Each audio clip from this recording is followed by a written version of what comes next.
So I'm Lori Waters. I'm the coordinator of deaf services for the Disability Resource Center and also one of their access specialists. So I also work with all the deaf and hard of hearing students as their access specialist. So today we're going to talk about how to best support those students in the classroom. And it'd be great, we have a couple people online, but just to get an idea of if everybody's faculty or if you, faculty? Yeah. Yeah. Perfect. Okay. Then we will talk about students in the classroom today. Perfect. Now I got to figure out how to make this. There we go. Okay, so just so you have an idea, the deaf and hard of hearing population at Cal Poly is not very large. We have 38 hard of hearing students registered with us and 4 deaf students. But what I want to stress is that hearing loss is one of the most unreported disabilities. So you probably have students in your classrooms that may be using hearing aids or have some kind of hearing loss that just haven't identified themselves to the DRC. So we only know about people that come and say, hey, and tell us about their disability and that they wish to have accommodations. So it's always good to keep that in mind when you're instructing that there may be somebody in the classroom that does have hearing loss that we don't know about. So I want to talk a little bit about deaf versus hard of hearing, because that's a point that's hard for people to understand. So deaf is somebody who generally needs interpretation. They have, very little hearing.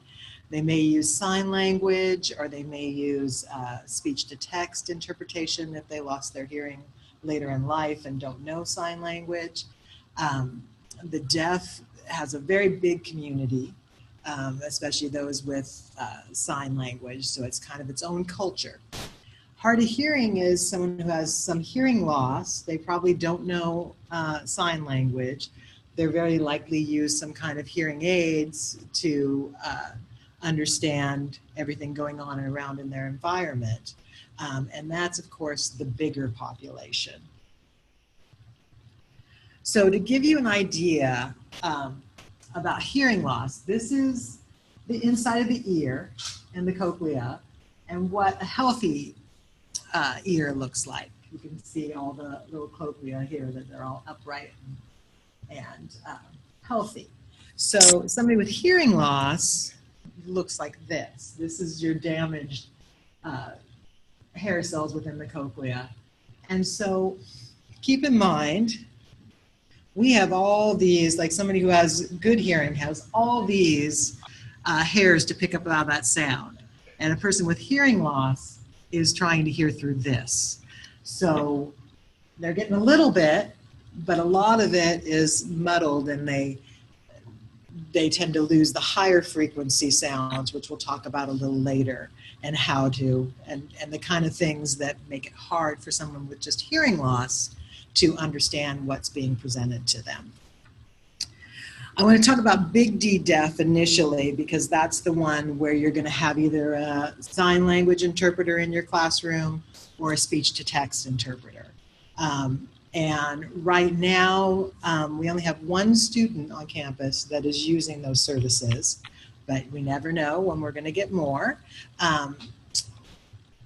You'll always get an email from me if you're going to have a sign language interpreter in your classroom or a speech-to-text interpreter.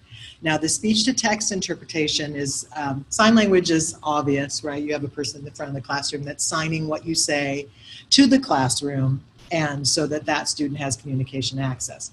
Speech-to-text interpretation is when you will have either a transcriber in your classroom, likely in the back of the classroom, or the student may give you a microphone so that he has a remote transcriber on the other end. So what they're doing is they're listening to what you're saying and they're typing it, and the student usually has an iPad or a phone or a computer, and in real time what you're saying is coming across as text through a web page link. There's about a 45-second delay between what you say and when it comes across on the page. So that's something to keep in mind if you have a student with speech-to-text interpretation, that you're going to want to kind of give that break if you're asking for student responses. Know that they're going to be about 45 seconds behind. So you can kind of pause a little bit and let them read and catch up for when you're looking for a response. And so for students that use an interpreter or that speech-to-text interpretation, there's some etiquette for working with the interpreter. The most important thing is to always look at the student, not the interpreter, when you're communicating. So even in the case when, you know, like you'll have somebody that's typing, you want to just look at the student and be talking to them directly. And then when you have like an interpreter that's voicing what somebody has to say, you want to keep looking at the student, even though the interpreter is the one that's talking to you. Still look at the student, because they're providing the communication access for them. And the same kind of thing when you're wanting to talk to a deaf student, you want to talk to them directly. My example here is like, where were you born? You don't want to ask the interpreter, where was he born?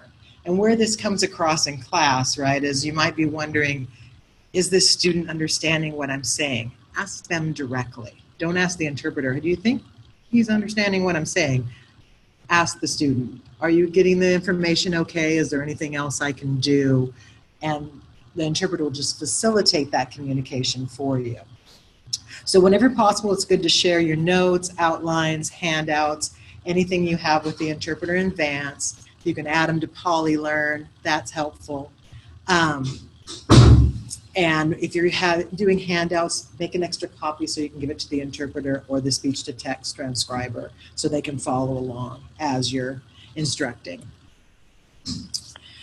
Something to think about if you're using your PowerPoints and you turn down the lights, keep in mind that there is an interpreter in the classroom. You want to make sure there's light on them so that they can be seen by the student. The interpreter may ask you for specific seating that they need, if you can accommodate them that way. It's important to just speak in your normal tone of voice at a normal pace. The interpreter after class may say, hey, if you can slow down a little, that'll be helpful. They'll give you feedback. Never during class, it should be just after class. And sometimes, something to think about is when you're reading aloud anything, because we tend to read fast when we read aloud, to kind of slow down when you're doing any reading aloud when you have like an interpreter situation. And also keep in mind that an interpreter or a speech-to-text interpreter is going to interpret everything you say. So if there's anything that you don't wish to discuss with the student, don't discuss it with the interpreter, okay? And this again, when you're separated from the person you're communicating with, don't give messages to the interpreter to give to the student. You want to directly email the student or you know, make sure they get the message directly. Don't use the interpreter as kind of a messenger in that way. And the last thing is relax. If you're unsure of how to communicate with a deaf student, just talk to the interpreter, or you can always email me. So next I want to talk about aided hearing, and this is our bigger population, is the hard of hearing. So there's several things that students will use. Cochlear implants are generally for people that are born deaf, and it's kind of a surgery that helps give them some hearing.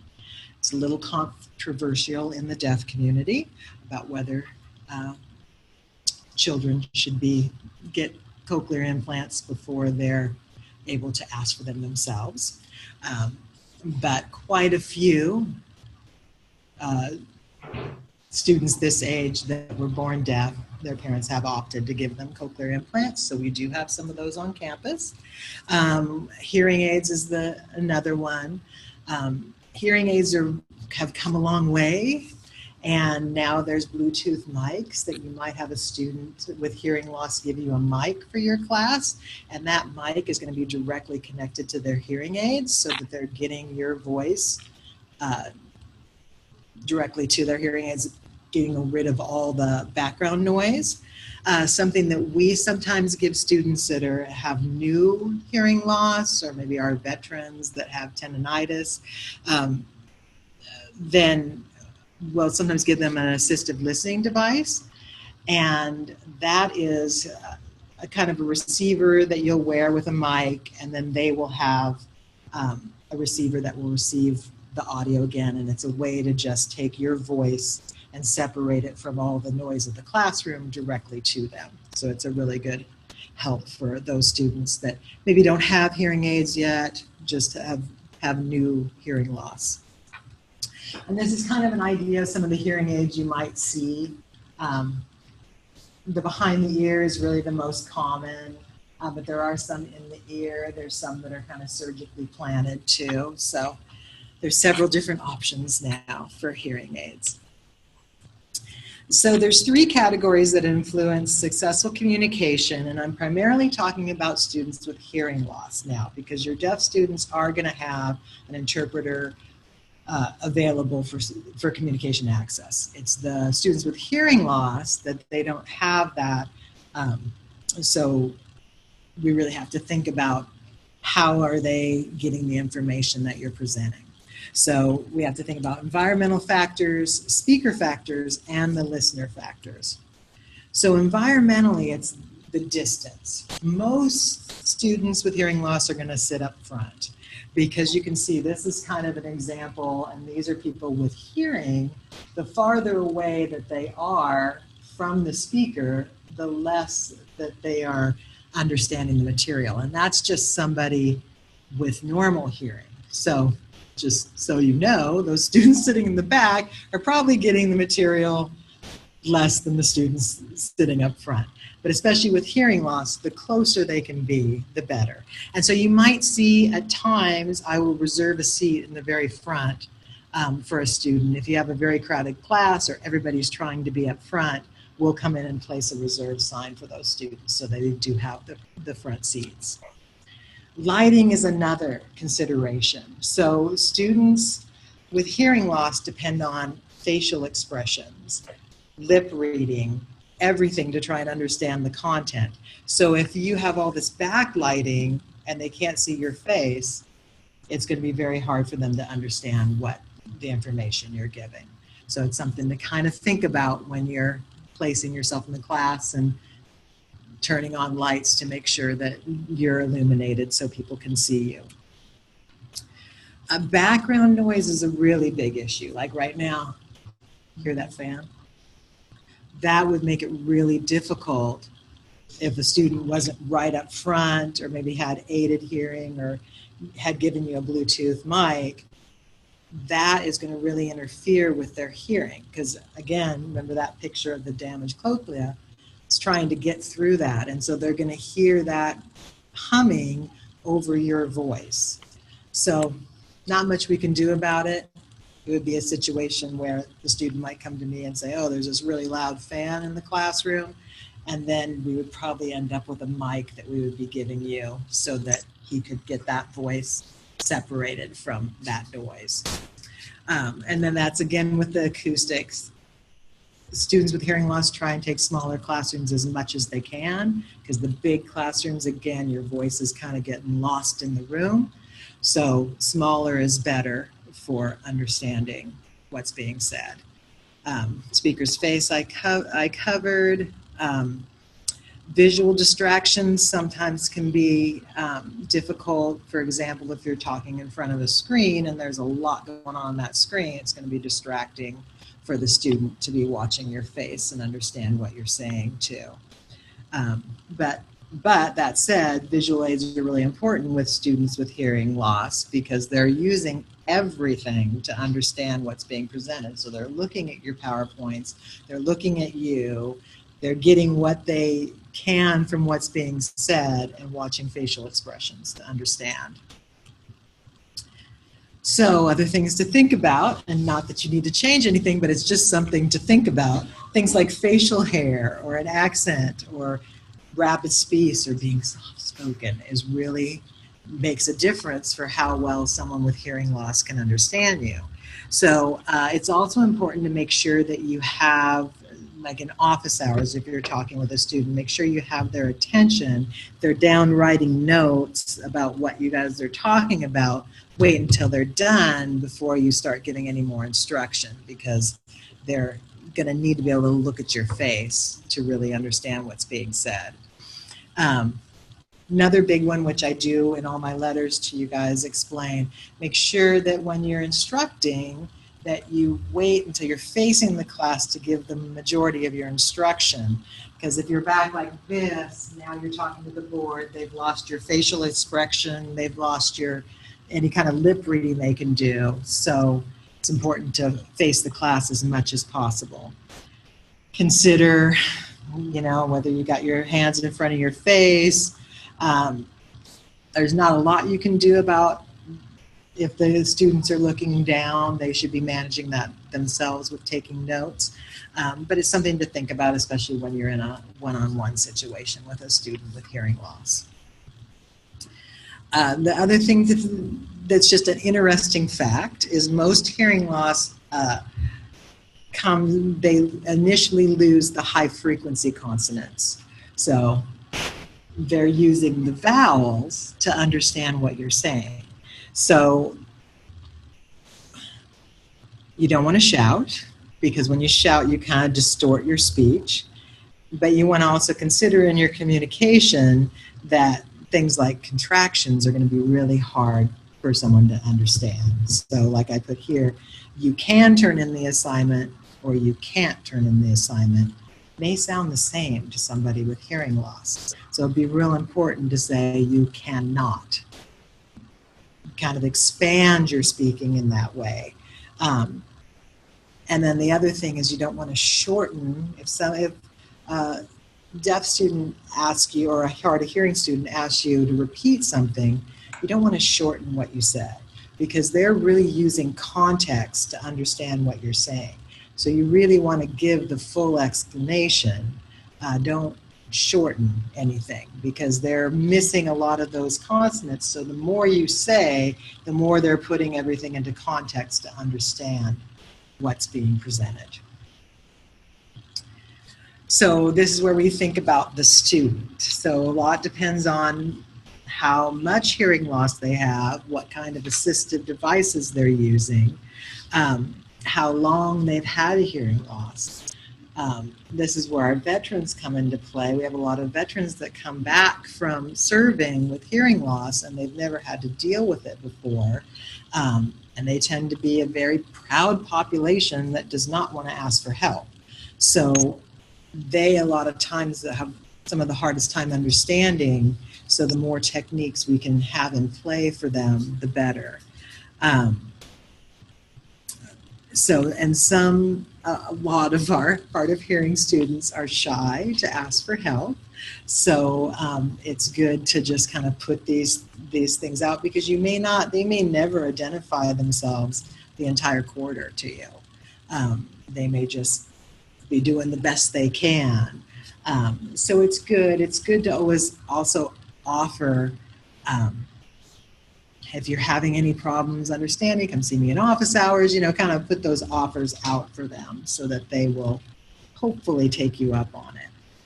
And it also depends how much the student knows about their rights. I think this is why we have a lot of students with hearing loss that don't even come and register with us. They don't realize that there's supports that could help them, and they're just kind of doing the best they can with what they've got. So standard accommodations that we use for students with hearing loss is captioning. We ask you to write your instructions on the board. So I think any kind of assignments, especially when you're doing any kind of tests, make sure that there's corrections that, other than just saying it verbally, you actually write it on the board so they can see. Because especially in a testing environment, if they're real focused, they're probably not going to hear what you have to say. And then we also put them up front, like I said, and in the case where the hearing loss is significant, or even for a student that, say we have a loud fan and they're just not able to get the information through a mic or whatever, then we'll consider using like speech-to-text interpretation or something for them in that classroom. So I want to talk a little bit about captioning. Pam Doherty, I know you all got a letter from me about how to caption your materials. Pam Doherty is a great resource. She has a whole page about how that you, as you're creating your materials, you can make sure they're captioned. So definitely use her. Captioning is good for all of your students, not just those with hearing loss. So, and it is a CSU policy that everything we show in the classroom be captioned. And so this is a study that Oregon State University did in 2016, where they studied about 2,000 students, and only about 20% of those students were identified as deaf with hard of hearing. But you can see about 75% of those students use the captioning. So it's not just the hard of hearing students that are using captioning. And when asked how helpful they found the captioning, all but 10% found it pretty helpful to have captioning shown on videos. And this is how students identified why they wanted to use the captioning. Now you can see it's quite a far way down where the difficulty with hearing is the reason they're using the captioning. The majority of students found that it helped them focus, helped them retain the information, and helps overcome poor audio. So there's where, so many speakers get blown out and distorted that if you have students without hearing issues, it still may be hard to hear. And then you're also dealing with that, how loud do I put it? I know, you're going to have other populations that have sound sensitivities, that if it's too loud, that's going to be bothersome for them. So it's good to keep it at a lower level with captions to please everybody in your classroom. So here's some teaching recommendations for students with hearing loss. Again, face the class, so that's super important. And then lip reading, I wanted to talk a little bit about that because that's, a lot of people think that, you always hear about lip reading and you'll hear both that, oh, they can't lip read, that doesn't exist, or, oh yeah, everybody, all deaf and hard of hearing people lip read. It's kind of in the middle, as the truth is usually in the middle. They can't really get all the information by lip reading. But because they're using everything they can, they will, especially use lip reading, especially for those high frequency consonants. They're looking at your mouth to kind of get a clue of what they're missing in their hearing. And then that's where facial expression is a lot. Like, is this important? They're going to be looking at your face to see how important it is. Oh, it's more of an anecdote. Maybe, you'll see that in your facial expressions more than you realize. So it's important to speak in a normal volume and complete sentences. You can slow down the pace a little bit, but not too much, but that is helpful. And again, like I was telling you earlier, don't simplify if you're asked to repeat. Make sure that you kind of give a full answer. It's also important to repeat anything that maybe a student in the back says, keeping in mind that your students with hearing loss are probably sitting up front, so they aren't going to be able to really turn around and see the person that's speaking, so they're going to lose all that facial awareness. And it's also the direction that the sound is coming. It's coming from farther away. There may be noise barriers in between. So it's good to repeat that so they understand what anybody in the back of the class was saying as well. A big issue, probably the biggest issue that students with hearing loss come to see me about is group work. And so this is really important to think about in your classes where you have a hard of hearing student, but maybe in all your classes. Because if you're breaking everybody into groups and they're all meeting in the same room, the noise level is really high. You've got everybody kind of talking louder to compete to hear over each of the groups in the room. Like if we had 4 groups in this room, it would be very hard to hear. Like if I was sitting here, I couldn't really hear any of the other conversations, right? But if you have your student in one group and there's all this noise around them, that background noise is really what interferes with them understanding somebody one-on-one. So if you can offer an alternate location, like what I've recommended is, say, if you can always figure out if maybe they can meet in the hallway, maybe there's another classroom that's open nearby, and then you want to make sure that you don't expose or make someone have to identify themselves when they don't want to. So the best way to approach it is to say, if anyone would like a quieter work environment, you're welcome to go out into the hall, or room 23 is available to go meet in there. And that gives the student the opportunity to say, hey, it's really loud in here, can we go out there? And he doesn't really have to identify as a hard of hearing student by doing that. So that kind of makes everything accessible and still allows someone to remain confidential if they want to.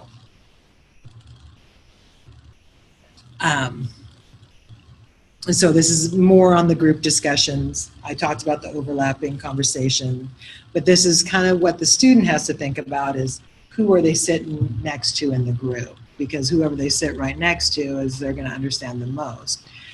And it can be a really hard, like the bigger the group, the harder for the hard of hearing student to understand. So smaller groups are obviously better. And then if they do have an assistive listening device or a Bluetooth mic for their hearing aid, oftentimes it's not passed around, and that can be a hard conversation for them to have. Again, though, we want to make sure that they identify themselves, so they may ask you for help in those situations, and then it's certainly if they ask for help to maybe say, hey, remember to pass around the mic in the group. But these are some things we have to just kind of think about. You want the student to be the one to ask. You don't want to tell the group unless the student asks you to tell the group to remember to pass around the microphone. So again, the best solution is just to offer a quiet space that any student could identify and go to. And so we've got about 15, 20 minutes left. Does anybody have any questions? Yes. It's about the self-identification. Yes. You had told me I was going to come to my class. And I did remember it. And then I got something that said you needed accommodations.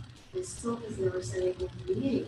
Okay. And so you talk about sensitivity with telling other people. I don't even know if I should acknowledge that I know, and ask him. Because he's never said anything to me. Right. I don't really have a good sense of his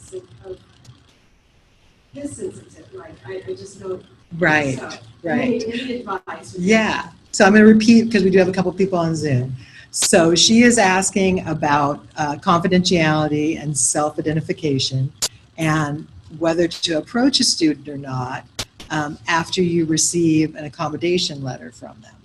So them sending the accommodation letter to you is in a sense identifying themselves, but not necessarily their disability, right? So you can certainly talk to the student about the accommodations that they requested that they may want to use. That's great to talk to them about, especially because, so you probably got the letter that said written instructions on the board, captioning, those things, right? So definitely you can talk with that student about, please let me know. Am I putting enough on the board? Is that working for you? Are you getting enough visual information? And that can kind of start the conversation, but you wouldn't want to assume that it's a hearing loss or assume the disability. Just let them tell you what they need. Because we do sometimes have students that may have similar accommodations and maybe ADHD, for example, If they've got focus issues, written instructions on the board can be helpful. Captioning can be helpful. So you don't know for sure that it's your hearing loss student that gave you that accommodation letter, or if it's a student with a different disability. So never assume the disability, but you definitely want to reach out to the student and say, I got your email about being registered with the DRC. Thanks for sending that. I want to make sure I'm accommodating you well. And then that allows them to tell you what they want to tell you. Email would be fine. Yep, absolutely, absolutely, yeah. Any other questions? That's a good one. I know that's the hard one because I get the emails always saying, who is it and how can I help them? And that's so wonderful that everybody wants to be helpful. But it's up to them. And we do, like I said, a lot of them are very shy and they don't really want to identify themselves, and we have to honor that. And that's, one of the benefits of the speech-to-text interpretation for deaf students is that it doesn't identify them, right? I mean, you'll have a transcriber and then the students on, if everybody's on a laptop, don't know who's using that transcription. So it allows them to just be like every other student, getting their communication access, which is really helpful. Yeah. Are the transcribers on that speech-to-text option, are they somebody that's taking the class already? Okay. Or is it somebody from the outside? Right, so I'll answer it. So this question is about speech-to-text interpretation and whether the person that's doing the transcribing is taking the class or if they're from the outside.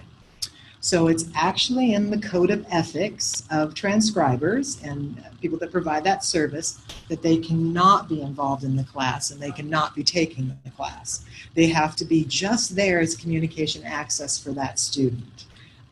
So they are outside. Whenever we do have staff members that do it but we have a very small staff.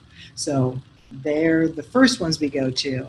But quite often if they're not available, then we'll use a remote service where you'll be given a microphone and that transcriber is actually on Skype hearing the audio and typing it. So the transcribers do go through a very thorough training that includes ethics of being an interpreter for deaf students and consumers, because there's a lot of, ethics involved there. They should never be participating in class. They should never be really saying anything. They kind of should be the silent, kind of medium between the two, between the student and you with communication access. I want to talk about how to prep the interpreters. Oh yeah, sure. Yeah. So like the curriculum. yeah. So since we are Polytechnic University and some of our transcribers have not taken quantum physics and may be asked to do quantum physics, like I was when I was a transcriber, we do prep for those students. So that's why I say giving a copy of your syllabus, make sure they're on PolyLearn so they can look and pre-see what you're going to be talking about, especially terms. Because it's not that the transcriber has to really understand everything you're saying, but needs to know the terms up front because they can preload their dictionaries so that it comes up quickly. And then we usually give them a textbook and we provide them hours to kind of go through and make sure that they're prepped for the next lesson. And you may have, it's very rare, but if a transcriber is having, or interpreter is having trouble with the material, they may come see you just for tips of how to better serve the student in getting that material to them. And we do the same for interpreters. It's so helpful for them to know prior to the class meeting what's going to be covered that day. So again, so if there's any terminology that they're going to have to finger spell, it's good for them to know the spelling because they're going to try and finger spell that's something that they didn't study. So we try our best to get them as much information as we can beforehand. Anything else? Let's see. Do we have any questions on Zoom? We don't. Okay. I think you may have already answered this, but the difference between part and type well. Okay. So we have two different speech-to-text interpretation services that we use, depending on student preference and the class. Typewell is the one we mainly use, and that is a meaning-to-meaning service. So it is not exactly what you're saying. They're kind of chunking. They're almost more like a sign language interpreter who also chunks what you're saying, takes out, you know, any false starts or any extra words or any kind of tangents, and just gives the main information. CART is word for word speech-to-text interpretation, which is beneficial in like a quantum physics, because pretty much you're going to be word for word on that because you don't know enough to chunk that kind of thing. And that's every word, but that's also going to have in the ums and the, oh wait, I meant to say this instead of that.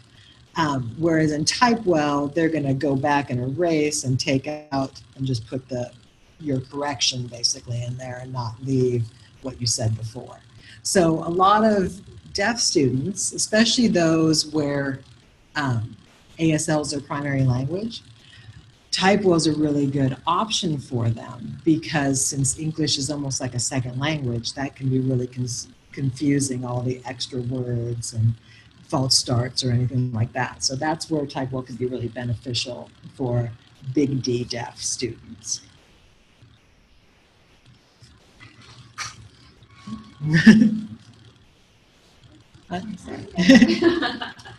Yes.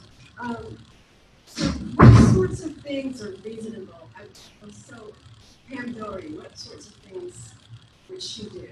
Okay, for captioning? Okay, so the question is, what sort of things will Pam Doherty do for captioning? So Pam can help you with anything that you have created yourself. Any kind of video, you know, like say you're starting to record your lectures to make, you know, kind of a hybrid class or something. Pam can help you with that, of how to caption that material. She can also help, like, say you found something that's not captioned, she might be able to help you find another version of it that is captioned. But material that's created by somebody else then needs to be captioned through the captioning service, which Alex Louvet does for us. So, and in that case, it's sending out that video to get the transcript made, and then Alex puts it together and then gives you, you know, a flash drive with it on for you to put it into your lectures. But there is a cost associated with that, so you do have to get talk to your department head and get a chart field that Alex can use to bill. He just charges for the outside service what they charge to do the transcription part of it, and then he puts it together as a Cal Poly employee for you. He does get busy, so it's important. It's that kind of stuff to do as early as possible with him. Yeah, but especially now, what I've been trying to really encourage professors to do, most things are captioned now, especially new material, right?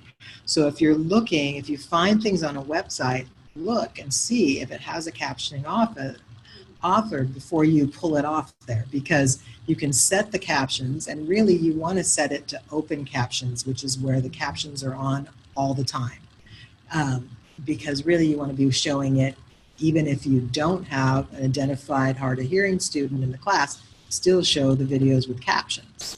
So if you can pull stuff with captions, DVDs now all have captions, so you should be able to rip most of that kind of material with the captioning already going. YouTube has auto captions, so anything you use off YouTube will have a captioning option. I encourage you to like look through anything you pull off YouTube and watch with the captions, because sometimes they're really bad, and it might be something where we need to fix it up a little bit, and Alex could help with that, because it can be confused sometimes. The captions on YouTube can be more confusing than just not having captions, so kind of watch it. Sometimes they do really good, but sometimes if the speech or the audio on the video isn't very good, it's not very good. Any other questions about captioning or anything like that? Okay, well, thank you guys all for attending. I sure appreciate it. And I've got cards. And, you know, if anything comes up during the quarter, please reach out to me. You know, even if you're like thinking, I'm not sure how I'm going to do this assignment, you know, the student hasn't identified, but I'm wondering about this, you can certainly run it by me and I'll give you any ideas I have of how to make sure it's accessible to the students with hearing loss. Okay? Thanks so much. I appreciate it. Yeah, with all that, screen cast that. Nice.